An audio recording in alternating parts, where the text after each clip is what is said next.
I always thought the phrase "I'd take a bullet for someone" was just one of those noble-sounding lies people throw around when they want to look heroic without ever actually being tested. Nobody says "I'd take 8 knives for a complete stranger" because that sounds like a drinking dare that ends with someone losing a kidney. Yet here I was, bleeding out on cracked concrete, doing exactly that for a kid I didn't even know. And the kid wasn't even human.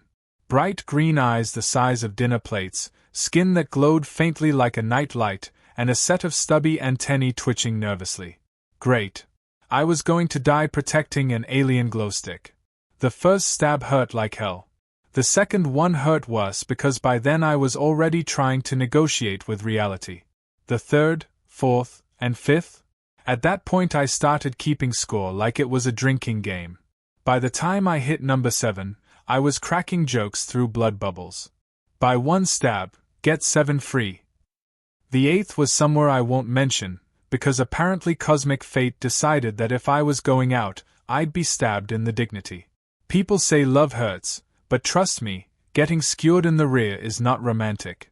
Unless you're into that, in which case congratulations, you're living the dream. I staggered, barely upright, clutching the kid against my chest. The attackers scattered when sirens blared in the distance, leaving me looking like a kebab with legs. The alien child kept repeating a word I didn't understand, something like protector.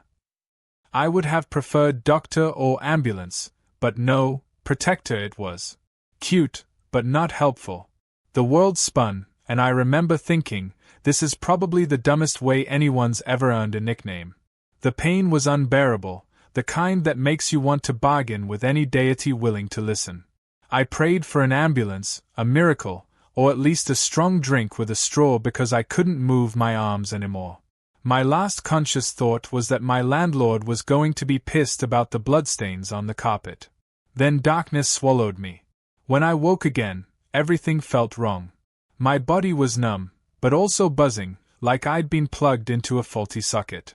I was drenched in something slick and slimy, oozing over my skin in places no man wants slime to be. My apartment smelled like disinfectant and wet dog. I peeled open an eye, saw the faint glow of alien tech on my ceiling, and thought, fantastic, I've either been abducted or I'm starring in a very low-budget porno. I tried to sit up, groaned, and regretted existing. My wounds were covered in patches that pulsed faintly, like neon band-aids designed by a rave DJ. My chest looked like a glow-in-the-dark crime scene. My first thought wasn't I survived, it was good, I hope I never have to explain this to a date. Not that I'd had one in months. My romantic life was already a train wreck. Throw in alien scars and I'd have to start dating in very specific forums. The room was quiet, except for the sound of the kid breathing softly near me. Still alive, still glowing, still looking at me with those unnervingly large eyes. I raised a hand weakly. You owe me one hell of a Father's Day card, kid. The child blinked, tilted its head, and chirped something that sounded like gratitude, or maybe constipation. Hard to tell with aliens. And then came the pounding at the door.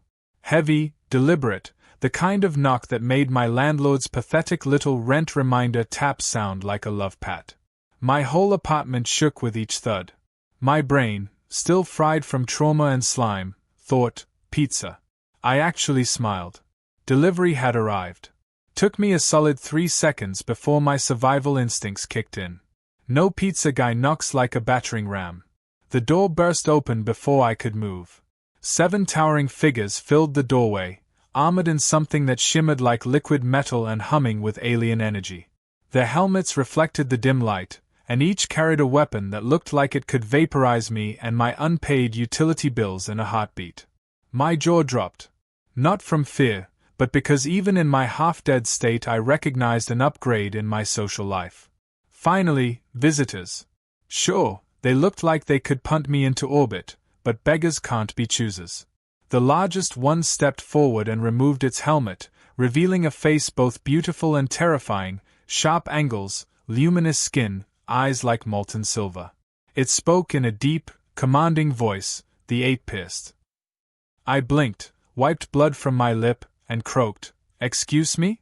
That sounds like either a bad tattoo parlor or a porno category I haven't browsed yet. The soldiers didn't laugh. Instead, they bowed. Actually bowed, in unison, like I'd just been crowned king of the Intergalactic Stab Victim Club. My brain couldn't compute. I was a broke, sarcastic loser who'd been stabbed 8 times for reasons still unclear. Now a bunch of alien soldiers were treating me like some kind of legend. The kid chirped again, this time pointing at me. One of the soldiers translated, voice stern but reverent, "The air calls you protector. You bear the 8 wounds of devotion. You are now bound to the royal bloodline." I blinked. My only response was, "Look, I just wanted to buy milk. I'm not ready for whatever this is." But deep down, I already knew my life was ruined. Not by the stabbing. Not by the glowing scars. But by the fact that somewhere in the galaxy, I was now officially nicknamed the 8-Pist. There was no coming back from that. Not in this life, not in any. I came to with the distinct sensation that my body had been marinated in something halfway between aloe vera and personal lubricant. Whatever gel the aliens had smeared on me worked better than any painkiller I'd ever had, but it also made every movement feel like I was slipping around inside my own skin. I shifted, groaned, and tried to sit up, only to slide halfway off the couch like a greased-up sausage. Dignity, 0. Slime, 100. That's when I realized the soldiers were still there. Not just lurking outside, they had made themselves comfortable in my apartment. And by comfortable, I mean they had turned my living room into some kind of alien barracks. One was examining my microwave like it was a sacred artifact. Another had my remote control upside down, tapping it against his palm, convinced it was a weapon. A third was sniffing my laundry basket with an expression of pure horror. I guess even interstellar warriors have limits. I tried to speak, my throat raw. Hello? This is private property. Also, could you not sniff my underwear?" The tallest soldier, clearly the leader, turned toward me with the kind of gravitas you only see in people who've never stepped on a Lego barefoot. His silver eyes glowed faintly as he intoned, "Protector. You rise." The 8-Pist walks again. "Okay, first of all," I rasped, "stop calling me that. It sounds like a porn star who specializes in piercings. Second of all, what the hell are you doing in my apartment? Rent is already too high. I can't afford roommates who eat electricity for breakfast." They exchanged glances, like I'd just spoken in riddles. One finally said, "Your dwelling is unworthy of your sacrifice. We remain to honor you, to ensure your safety, and to bear witness. This microwave may be a ceremonial chest of power. We will guard it." "Yeah," I muttered, "it guards hot pockets. Bow down." The child I'd saved scurried up to me, tugged at my arm with surprising strength, and chirped the same word again, "Protector," over and over. The kid's eyes glowed, wide with something like awe. I patted its head awkwardly. "You're welcome, little dude. Next time, though, try not to get chased by knife-happy maniacs, yeah?" The soldiers didn't laugh. They stared at me like every sarcastic remark was scripture. I could almost see them mentally engraving my complaints onto stone tablets. Great. In their holy texts, I was going to be quoted saying "bow down to hot pockets." Humanity's legacy was doomed. The leader knelt suddenly, placing one massive gauntlet over his chest. "Your endurance binds you to the royal line. The heir has chosen. By our law, you are her destined mate." I blinked. Her what now? At that moment, the air shimmered near the doorway, and in swept someone who was definitely not a soldier. She was taller than me, skin glowing with a soft blue radiance, her eyes luminous and oddly mesmerizing. Her movements were precise, like every step had been choreographed centuries ago. Jewelry glimmered across her collarbone, humming faintly with alien energy. And when she looked at me, it was with the intensity of a woman who'd just decided what she wanted for dinner, and I was the entree. "This is him?" she asked, voice rich and melodic, though her tone carried the weight of command. The soldiers bowed instantly. I stayed where I was, mostly because if I tried to bow, I'd probably slide right off the couch again and land face first in my slime puddle. Hi. I said instead. Smooth. Very smooth. She studied me like a scientist examining a new species of fungus. Then, with utter seriousness, she declared, "You are now bound to me. You are my destined mate." I laughed. I couldn't help it. Yeah, right. Listen, lady, I don't even get Tinder matches on Earth. There's no way I suddenly landed an intergalactic princess. You've got the wrong guy. Maybe check the neighbor, he drives a Tesla. The soldiers shifted uncomfortably. The leader hissed, "Do not mock her claim.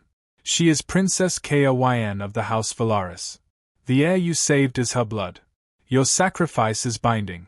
Refusal is not permitted." I rubbed my face, still half delirious, and groaned. Of course, the first time a woman calls me her mate, it's because I accidentally got stabbed 8 times for her kid. Story of my life. The princess tilted her head. "You are displeased." No, I said quickly, sarcasm dripping. I love waking up covered in alien slime, surrounded by heavily armed houseguests, and being told I'm married now. Totally my fantasy.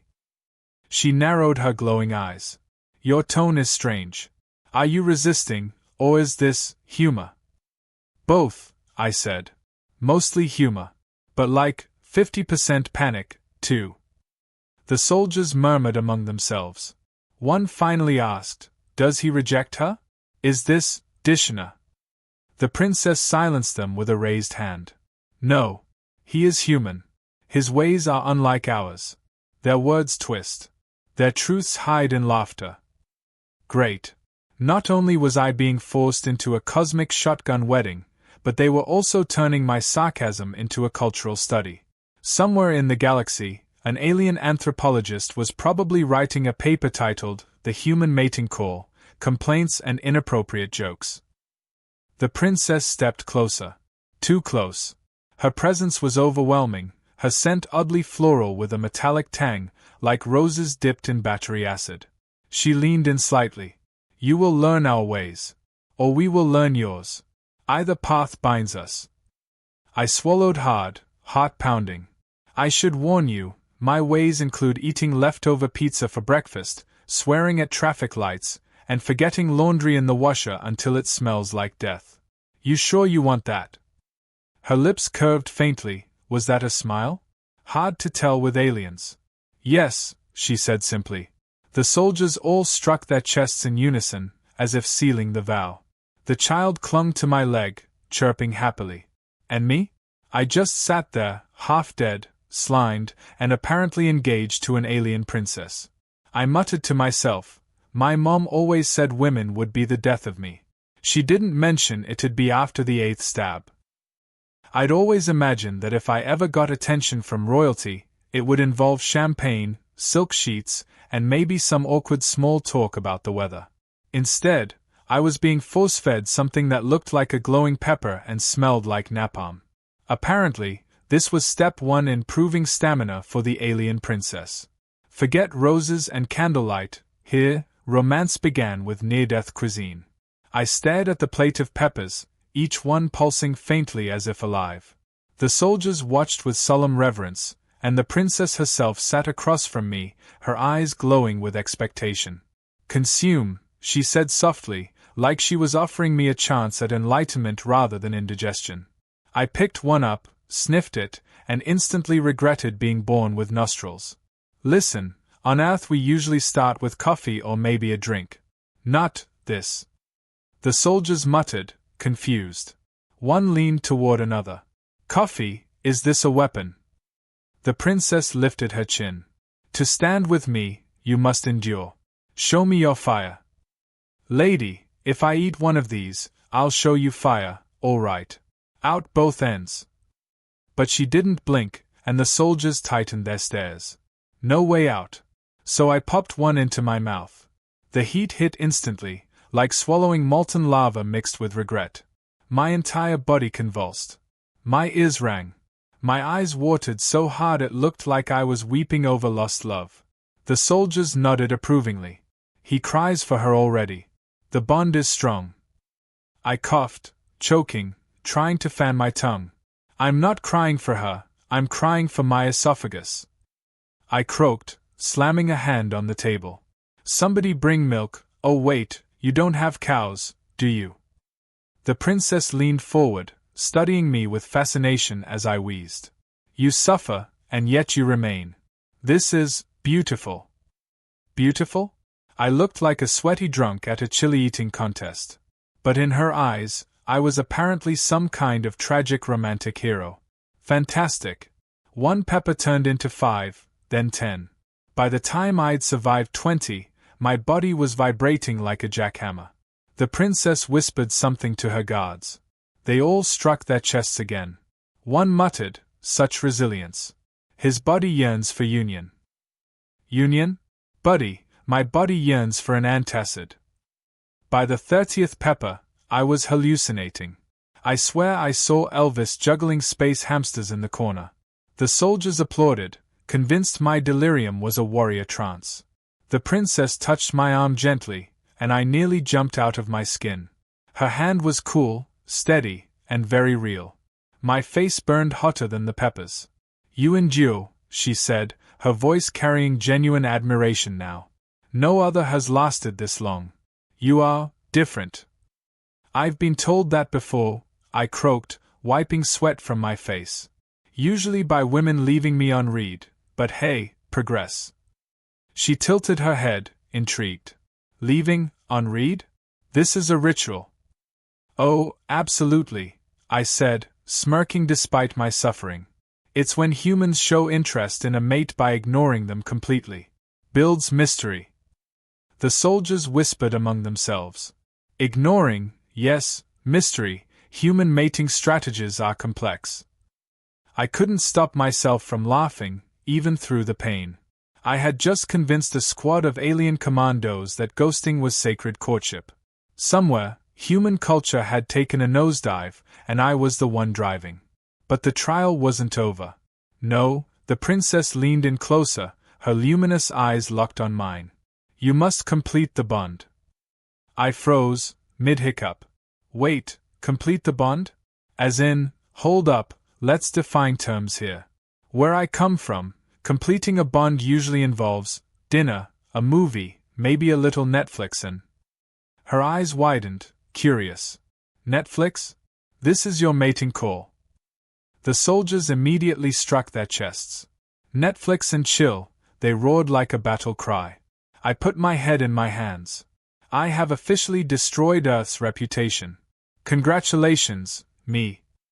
The princess's expression softened. Do not fear. You have shown more than any before. You may rest. For a moment, silence settled. My stomach finally stopped trying to combust. The soldiers backed off, murmuring with admiration. The princess's gaze lingered on me, not as royalty appraising a pawn, but as a woman studying a puzzle she wanted to solve. It was almost sweet. Until one soldier cleared his throat and said, he must prove stamina in the second trial. The trial of endurance. My blood ran cold. Oh no. Oh hell no. I just ate enough alien peppers to power a spaceship. What else do you people want from me? The soldier looked me dead in the eye. You must withstand the princess's touch, without yielding. I blinked. My brain took that about 5 very inappropriate directions at once. Define yielding.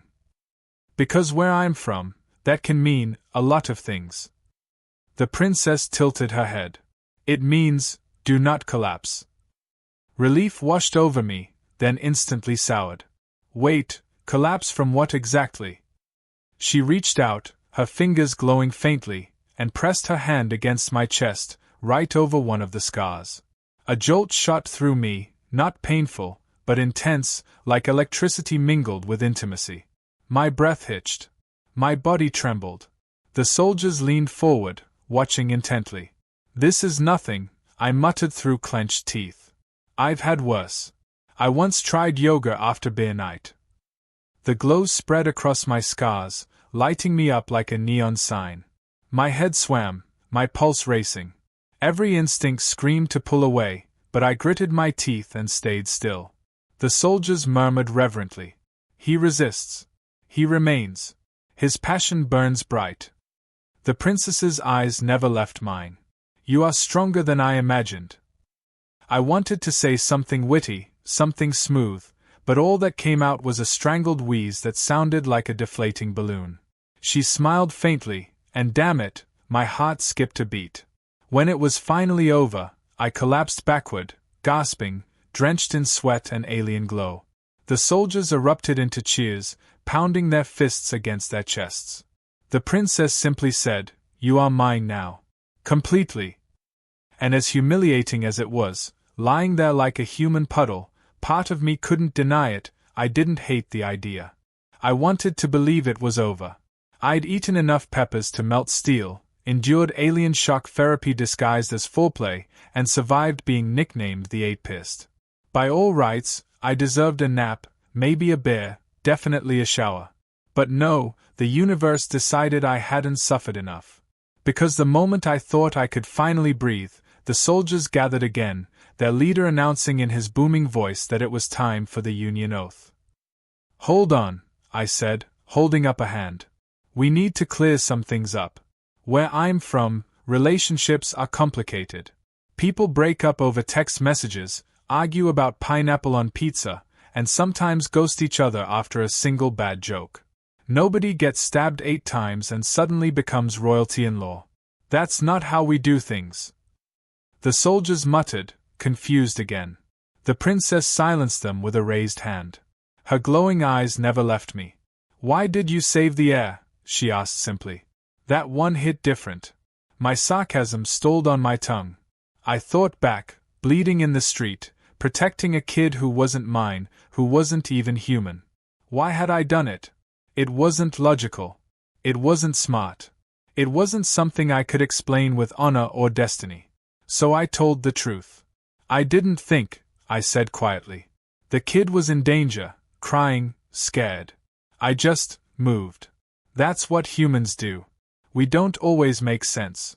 We screw up all the time. But when a kid needs help, we help. No calculations. No reward. Just because." The soldiers went dead silent. The princess studied me like I'd just split an atom. For a long moment, nobody spoke. Then one soldier whispered, "He acts without expectation. Without gain. Impossible." The leader growled, "Not impossible. Human." And just like that, the air shifted. Reverence deepened. They weren't just looking at me like I was a survivor anymore, they were looking at me like I was some kind of divine idiot savior. I hated it, but I also felt a strange pride curl in my chest. The princess stepped closer, her expression softer than before. "Your chaos, it fascinates me. Your flaws are honest. You do not pretend perfection." She touched one of my glowing scars, tracing it gently. "In my world, we hide weakness. You show yours, and still you live. That is rare." My heart thudded. I wanted to crack a joke, something dumb about weakness being my specialty, but for once, I shut up.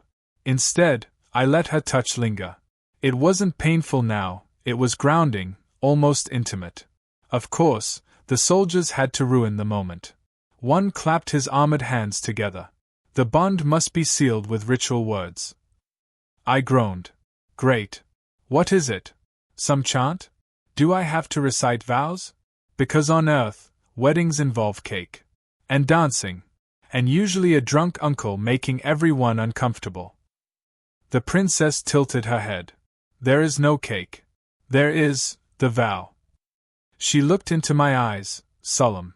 "Say this, I yield to love, but never to fear." I blinked. "That's it? That's the big vow? You guys could make a fortune writing motivational posters." The soldiers glared. I sighed, raised a hand, and repeated, "I yield to love, but never to fear." The moment the words left my mouth, the scars across my body lit up like neon. Heat spread through me, not burning this time, but warm, steady, powerful. The soldiers slammed their fists to their chests in unison, the child chirped excitedly, and the princess's lips curved in the faintest smile. "There," she said softly. "It is done." And just like that, my fate was sealed. I wasn't just the guy who got stabbed 8 times anymore. I was the guy who somehow got promoted to alien prince consort after the world's worst first date. I slumped back, exhausted but weirdly okay with it. The princess sat beside me, closer than before, her presence both intimidating and oddly comforting. The soldiers finally relaxed, talking quietly among themselves about honor, destiny, and Netflix, which, to my eternal regret, they now considered sacred. The kid I'd saved crawled into my lap, curled up, and promptly fell asleep, glowing faintly like a space heater. I looked down at him, then at the princess. "You realize I have no idea what I'm doing, right?" She nodded. "Neither do I. That is why we begin." And damn it, I actually smiled. For the first time since the stabbing, I felt something besides panic. Maybe this wasn't the worst thing in the universe. Then the leader announced, "Tomorrow begins the training of the Protector. He must be prepared to defend the royal line with his life." I groaned. Of course. Training. Fantastic. I just got stabbed into marriage, and now I'm getting drafted too. What's next? Taxes. The princess tilted her head again. Taxes? Don't ask, I muttered. Trust me, they're worse than stabbing. The soldiers nodded solemnly, as if I'd revealed another piece of sacred human wisdom. Great. Now somewhere in their culture, taxes would become synonymous with ultimate suffering. Honestly, not far off. As exhaustion dragged at me, the princess leaned closer, her voice barely a whisper. You have endured much. But now, you are mine. I wanted to argue, to crack another joke, but instead I just muttered, yeah, love hurts. Then I glanced at my glowing scars and smirked weakly. Cupid's got one hell of a knife collection. And with that, I passed out again, this time not from blood loss or peppers, but from sheer ridiculous exhaustion. The last thing I heard before sleep took me was the soldiers chanting in unison, voices reverent, almost holy, the 8 pierced. Protector. Mate. Lucky me.